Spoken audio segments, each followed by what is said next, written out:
Hello everybody, this is S.Shanmugavalli from KCS Kasaragod College of Arts and Science.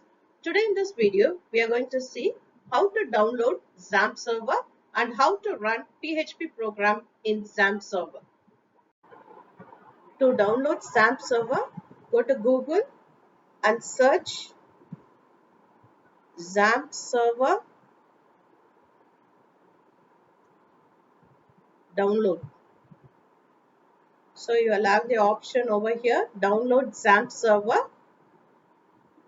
So if we click it, we will be having options for different OS. So you can see Apache URL and ZAMP for different OS. So here see ZAMP for Windows and ZAMP for browser, ZAMP for Linux, ZAMP for OS X. So for different OS, we have the ZAMP server here.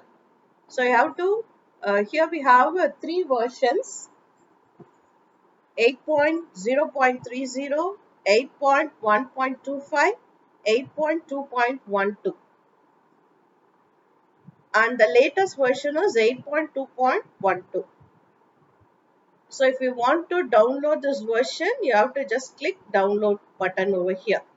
So after clicking download, you'll get the installation steps and you have to take all the default options and click next, and finally you have to click OK finish.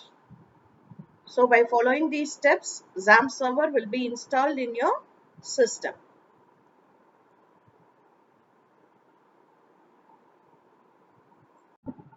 Thank you for watching the video.